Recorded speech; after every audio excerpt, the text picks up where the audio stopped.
What's good, everybody? It is Sunday, April 2nd. Welcome to Sunday Brunch here on the Early Edge, your daily sports betting brand of record. We are powered, as always, by the almighty SportsLine, the best value in all sports betting. And it's not close. My name is the Coach. I just try to keep this train on the track because we have the best crew in all sports betting, including all of you at home. Now, a tip of the cap. What a day on Saturday at the Final Four. FAU, they covered. BergBet's covered. But, man, Heartbreak Hotel of San Diego State hits one literally at the buzzer to move on to Monday night. UConn never in doubt for Micah as they were in control of that game from start to finish. A 7-2 day at the brand. Our new guy, A-Mags, just doing work as well. Now, internally, our Early Edge Bracket Challenge. We got to tout those who have made it all the way through. Thomas, right there at 90, then Tim, then Andrew, then Daniel. It all comes down to Monday night. Who will raise the trophy? Then internally, we tried to prove who's the best capper here at the Early Edge. And these two remain standing. BergBet's Zach Attack go head-to-head Monday night. So you let us know who you want to root for. Go ahead and put it into the chat after you hit the like button for me. I need everybody, when you come in from now on, hit the like button for me. Then I need you to type BergBets or Zach Attack. We want to count up the votes on who is the more popular capper for Monday night. Who do you think will predict those three things correctly? Now, you know, on Sundays, when other brands are taking every Sunday off, not us. And not only do we not take the day off, I bring my absolute very best to the table. Let's bring in the stars of the show. You know him. You love him. First and foremost, what a tag team partner he's been making with our new guy, A-Mags, Matthew Snyder, the sniper. Good morning, sir. Oh, I love that. I love that. Good morning. I came up with that as I was reeling from the Jorge Soler home run on Friday. I'm still kind of recovering from that, but it's good to be here nonetheless. I think what Buckets did to all of us is, especially you, because you're such an expert in the sport of baseball, and for him just to randomly throw a name out like that and hit a home run, I don't even know how we come back from that. And it was osmosis in a way. Yeah. All right, look at this, man. You know he's serious when the hair comes down. Live from parts unknown. PropStarz. Good morning, sir. Coach, good morning, gentlemen. I'm fired up. We've got a beautiful 13-game slate in the association. We had a quiet day yesterday, Coach. You missed it. I gave out a rare non-prop. I gave out a side. It cashed. I've got 2 props today. Can't wait to get into it. Wow. Hell has frozen over. Jerron in the chat says, oh, my God, Proppy's hair this morning. Absolutely love it. It's glorious. You're right, Jerron. It is. Now, finally, this man, he's talking about snipers. It doesn't matter the sport, golf, basketball. He's got it all. He is the counselor of cash. Sia Nejad, good morning, sir. Good morning. I'm so excited because golf. We got golf on Sunday at the Valero, but of course tomorrow we turn the page, if not tonight, for the Masters. I got a lot going though. We've got a lot from the early wedge. We've got a lot of matchups that we're on the right side of that we need to close. I've got some more matchups today for round 4. And by the way, speaking of excited, I've never done a show with Aquaman, so this is kind of a first for me. Very, very cool. Side note, has anybody ever seen PropStarz and Aquaman in the same room? Answer that question for me. You are a savage. You're an absolute savage. By the way, if you have any soccer questions, guess who just rolled into the chat, ladies and gentlemen? Almost like he has a sixth sense, Maddie. He is going to be your kryptonite all season long. Buckets is there. You have any questions for him? Go ahead and throw them in there, and he will answer them in real time. Do not forget, hit the like button for me. I got yelled at the other day. I was in a meeting with the bosses. They said, Coach, how come you never say hit the like button? It's so important. I said, because they know that. Because no, they don't. So I'm telling you every single show. Now I don't get in trouble anymore. By the way, see, it wasn't nice when you have a matchup, as I do, J.J. Spawn against Thomas Dietrich. And you see a headline today that says, Thomas Dietrich shoots an 83. Very nice. Very nice for us. Yeah, I mean, Dietrich's one of those volatile golfers that can put up a great number or a really bad number. 2 days ago, he was 4 under in round 2, and then he goes plus 10. I mean, that's exactly why I don't really play Thomas Dietrich. His game isn't fully there yet. All right, there you go. Educate and entertain. Write down Thomas Dietrich fade. See, we throw little things out all the time. You just never know. You just never know. All right, let's get into it. No storylines today. We're going straight to marquee matchup. We're going to play that favorite game, fade or follow. So, Sia Nejad, I'm going to start with you. I'm going to give you 3 favorites. You're going to tell me one, just one, that will cover the spread today. As Alex said, 13 big games. Only 2 yesterday, 13 in the association today. So, Suns laying 5 over the Thunder. Sixers and the Bucks. Bucks laying 5.5. And then you got the Warriors and the Nuggets minus 2.5. The Nuggets, they've been sitting Jokic last couple. I don't know if he's going to play tonight or not. Sia, which one of these favorites, in your opinion, covers today?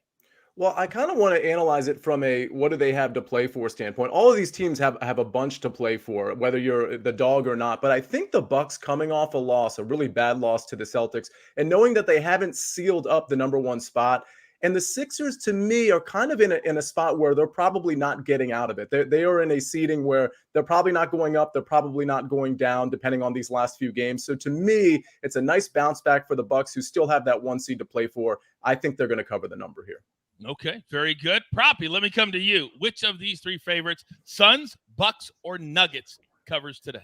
I think Sia hit the nail on the head regarding the Bucks. I like them coming off the loss. The Sixers, to me, just are limping into the playoffs right now. They are not playing well. James Harden does not appear 100%. He said he's been dealing with a lower body injury for most of the season. It looks like it's beginning to hamper him. Also, Embiid, he's just played so many minutes lately. I feel like he's a little bit worn down as well. They have a really tough schedule from here on out. They're only playing, I believe, top 5 teams in the Eastern Conference for their remaining schedule. So give me the Bucks. I think they have a good shot to cover.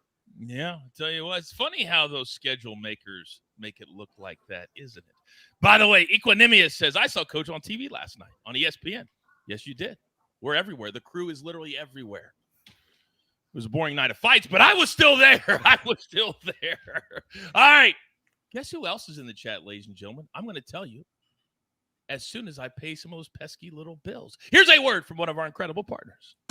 Get breaking news. Big news coming out of the NFL today. Highlights and instant reactions. The largest final round comeback in Ford championship history. We're down to the final 4. I just want to take time to analyze greatness. Talk winners and losers with a guy who's already a big winner. CBS Sports HQ. It's all sports all day long. And you know on CBS Sports HQ, they'll have full coverage today of that women's national championship, 3:30 p.m. Eastern time, Iowa and LSU. And if you haven't watched that Clark for Iowa, 41 points her last 2 games. I mean, unbelievable. All right, Amags is in the chat.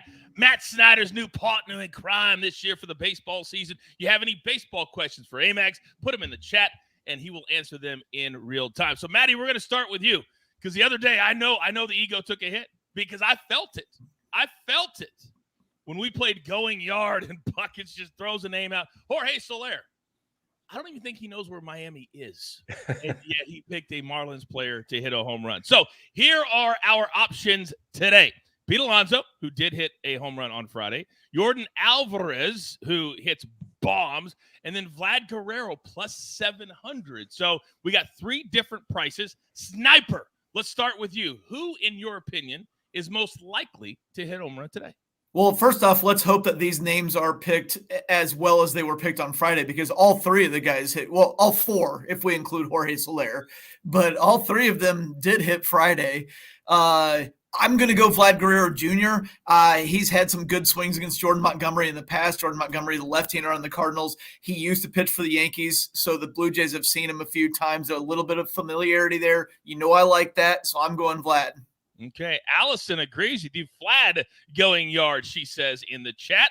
Proppy, what say you? Give me Vlad as well, Coach. You know I'm a sucker for a long shot. Seeing that plus 700 number there, I've been very impressed with Vlad. I think he can get after Montgomery, just like Mr. Snyder said. So, yeah, let's go Vlad. Now, by the way, NBA props, they're up at SportsLine, but baseball props coming too. And you know Alex is in these streets. Only a matter of time till we're slinging K props on a day-to-day basis, Coach. I love when we sling K props. All right, counselor, talk to me. Well, first of all, credit to Jake and/or Alan, who changed the Pete Alonso graphic to a more flattering Pete Alonso graphic. So that's pretty cool that I was able to change that. But listen, I like the Vlad play, but let's just change it up a little bit. Jordan going long gone against Garcia, plus 270. The guy is just so good. Wouldn't shock me at all if he's putting up home runs at a crazy, crazy rate the first part of this season into the heart of the season. All right, we've got 2 Vlads. We've got 1 Jordan Alvarez. By the way, Matty, what about that scheduling quirk? The Major League Baseball, so smart. Let's start the season on a Thursday, and we'll give almost everybody Friday off when fans come and bring their kids. What was that?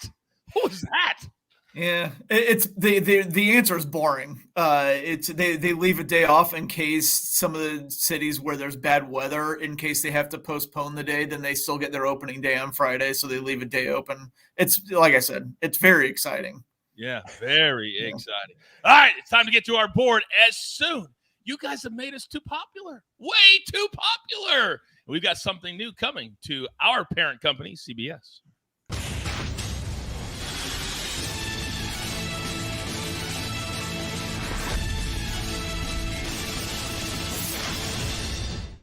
I cannot believe we get Big Ten football coming up this fall. God, it's a good time to be at CBS. Now, let's get into our board. The golf has already started. The 4th round is already off and running. So, Sia Nejad, I got to start with you. Give me 1. No, I need 2 head-to-heads from the Valero Texas Open. Can you help me out? I can help you. How about we give 2 both at plus money? So maybe you lose one of these and you still got a few bucks in your pocket. But listen, we're not going to lose these. That's not the attitude we want to have. I do like these plays, and I think the numbers are wrong, frankly. JJ Spawn plus 105 over Ricky Fowler. Both these guys are actually playing well. I wonder what Ricky's mentality is going into round 4. He's not going to win, therefore he's not going to qualify for the Masters.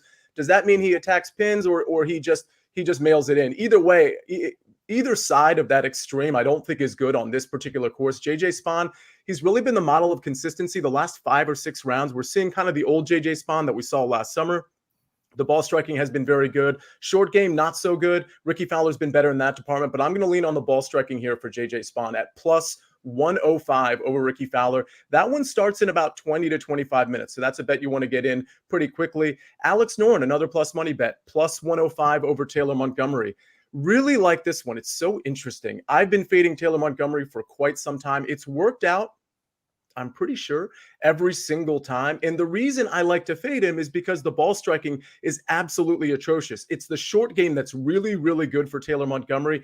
I just don't think he's going to get away with it again. So let me just give you a couple stats here. Taylor Montgomery just yesterday lost 3 strokes on approach. That is a lot for a single round. In total, over the 3 rounds, he's lost almost 7 strokes on approach. How good is that in this field? It's literally last place. And yet he is actually towards the top of the leaderboard because he's gained almost 11 strokes with the short game. That would be with the putter and around the green. I just don't think you can sustain those type of stats over the course of a golf tournament. It is completely fraudulent in my opinion. Alex Noren, on the other hand, he's playing pretty well across the board. So give me Alex Noren at plus money against Taylor Montgomery. This should be flipped. It should be Alex Noren minus 125, minus 130. Instead, it's Taylor Montgomery, and that's because of his place on the leaderboard. But the metrics, they just don't match up.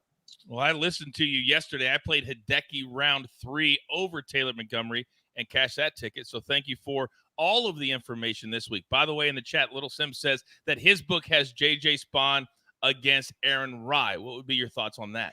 I would take JJ Spawn there as well. And side note, Matt Kuchar is plus 700 to win this tournament. There's 2 guys ahead of him. There's a lot of guys behind him. I think in the 2 guys, of course, are Connors and Patrick Rogers. I think plus 700 is a fair number. And side note, Chris Kirk is plus 1,200. He's 4 strokes back, whereas Kuchar is 3 strokes back. I don't hate that either. So you mean the same Matt Kuchar that I'm holding a top 10 and a top 20 ticket on from the early wedge live Tuesday at 3 p.m. Eastern time on the same channel? The very same. And for the record, I had 3 head-to-head matchups on the early wedge. One of them cashed immediately, Wallace over Riley. The other 2 are Kirk over Montgomery and Taylor over Ryder. Kirk is tracking over Montgomery and Taylor is tracking kind of even with Ryder. So we'll see if we go 3 for 3 there too. Do you guys notice what he just did there? Did you guys even notice what he just did? Matty doesn't even know. No. So it's golf, so I don't know anything. Yeah. So he's such a savage that he just kind of throws in there. One hit almost immediately. That one.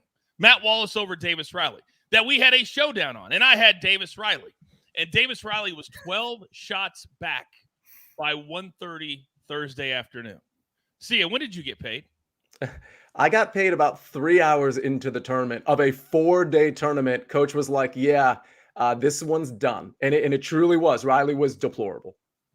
He was so bad on Friday that when they suspended the tournament for darkness, he withdrew and went home.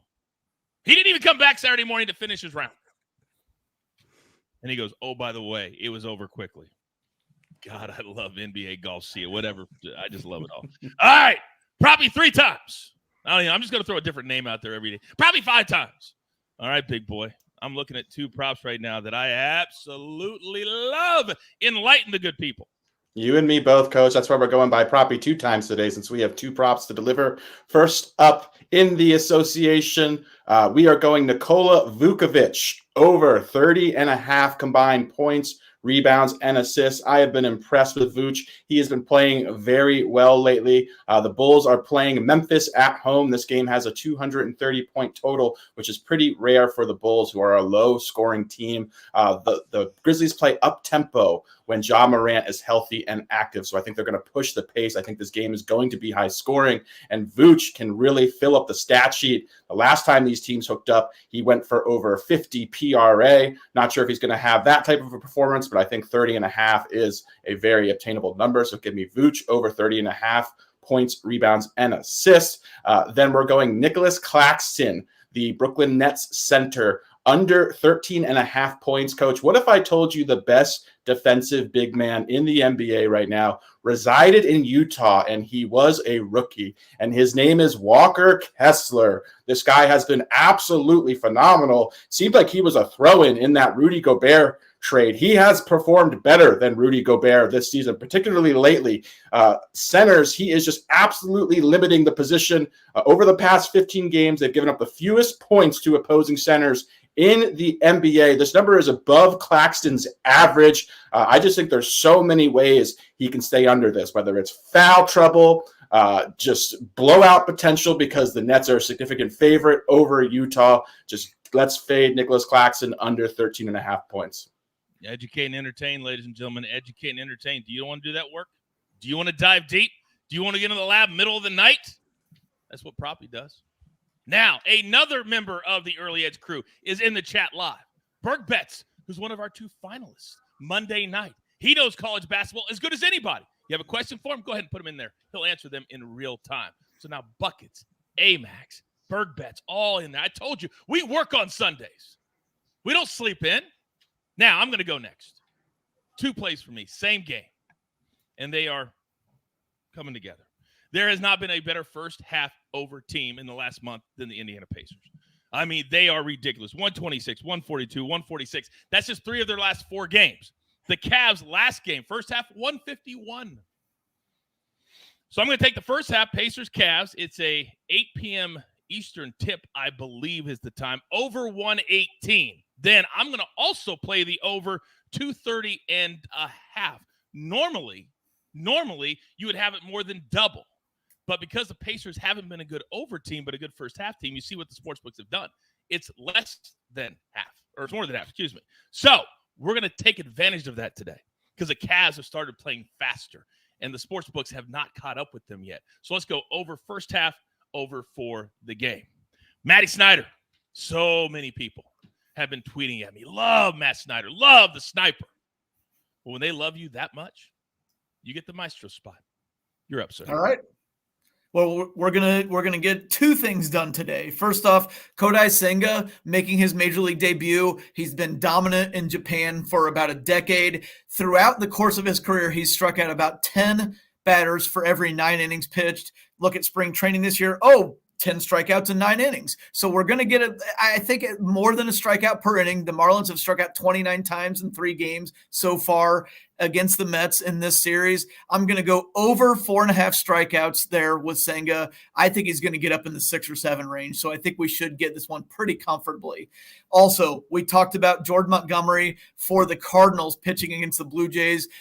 Previously had spent several years with the Yankees. The Blue Jays are rather familiar with him. Again, I love the familiarity from the batter's perspective. Bo Bichette in his career against Jordan Montgomery, 6 for 11, 2 doubles, 2 home runs. We're going to go over 1.5 total bases on Bo Bichette. So I've got a couple props here, but I feel very strongly about both of them, like Kodai Senga in his Major League debut, and I like Bo Bichette, especially because the Blue Jays offense did absolutely nothing yesterday. A little bit of a bounce back today, even things out a little bit. Have you noticed, because I wanted to ask you the next time that we were on together, have you noticed that sportsbooks have offered a little bit more variety of kinds of bets to start the season, like the runs, the hits? You can combine all that kind of stuff together this year? Yeah, it actually looks more like the playoffs. I for the most part, I usually look a lot more strongly at the props in the playoffs because by then I have a lot more sample in baseball. But yeah, it's so far, especially the batter runs scored, batter hits, batter total bases. Yeah, they've got almost everybody. Okay. I love it. All right. So I have one more thing, and I'm going to have Sia weigh in on this as well because, and I see many of you in the chat asking about it. If any of you have seen the ratings for the women's college basketball tournament, ESPN has not had one NBA game, not one, that has outdrawn the women's tournament. And everybody said, oh, it's because of Caitlin Clark, because of Iowa. She's a star. Well, the other game on Saturday was higher than any NBA game that ESPN has had. The other game. That's how powerful these women have become. So one last pick on the show. I'm going to go with Iowa on the money line, -175. I know the juice is high, but what do we always say? Sometimes the juice is worth the squeeze. I don't want to worry about the points. I just want to worry about Caitlin Clark doing her thing and just winning the game. That's all I care about. Sia, your thoughts on the women's championship, please. Well, I don't mind the play. I would probably give the points just because I'm such a believer in Caitlin Clark. Not that I'm necessarily trying to handicap that particular game, but I'll tell you this from a rating standpoint. Sometimes we might confuse ourselves and think, okay, well, the women's game has grown, the women's game has gotten better. And maybe that's true. Maybe just the talent level has gotten better and the play has gotten better. But maybe we just weren't paying attention in the first place. And maybe it's a combination of those two things. And maybe it's a 70-30 split in terms of us not paying attention versus the game actually getting better on the women's side. All I can tell you is this. Those ratings numbers are very well deserved, and we all should be paying attention. These are things that we can bet on in the future too, maybe a little bit more so. But just more importantly, this is something that just we need to watch as basketball fans, as fans of sports. It is not just the Caitlin Clark show. Everybody is contributing to these ratings, and it just so happens Caitlin Clark is making the biggest splash. So I absolutely love it. I just think it's just incredibly exciting basketball. And that's on me as the kind of the person who runs this brand. We should have been doing more women's basketball. That's on me. So next year, as Sia said, we will fix that because that's what we do at the early edge. We will fix it, and that will be a big part of what we do next year. By the way, how good is Caitlin Clark? First woman ever to score at least 82 points in 2 straight tournament games. 82. Grab your paper. Grab your pencil. Here is the recap courtesy of AB on the 1s and the 2s today. Oh, and it looks absolutely glorious. Sia Nejad, 2 plays. Get him in quick, though. The golf has already started, and they're going to have tee times throughout the late morning into the early afternoon. JJ Spawn over Ricky Fowler. If you have Aaron Rye, he likes that too. Alex Noren over Taylor Montgomery, then Proppy 2 times. Nick Claxton under 13.5 points, -121. And Nikolai Vucevic over 30.5 points, rebounds, and assists. Then the sniper is on Senga over 4.5 Ks, -108. And Bo Bichette, little bounce back day for him. And the Blue Jays over 1.5 total bases, -107. And then 2 plays for me. Pacers, Cavs, first half over 118. And then over for the game as well, 230.5. And then my third play, I apologize, Iowa women on the money line, -175. Wouldn't normally give out that much of a juice, but this is a special game, and they're a special team. And I think this is their calling today. All right, remember, this is not the end of our week. We do things differently here at the Early Edge. We'll be back tomorrow. But as Mr. Buck in the chat said, you know what tomorrow is? It's the start of the best week of the entire golf year. The Counselor. Oh, I hate to say it, but EC and a very special guest, Steve Scott. If you don't know who he is, Google him.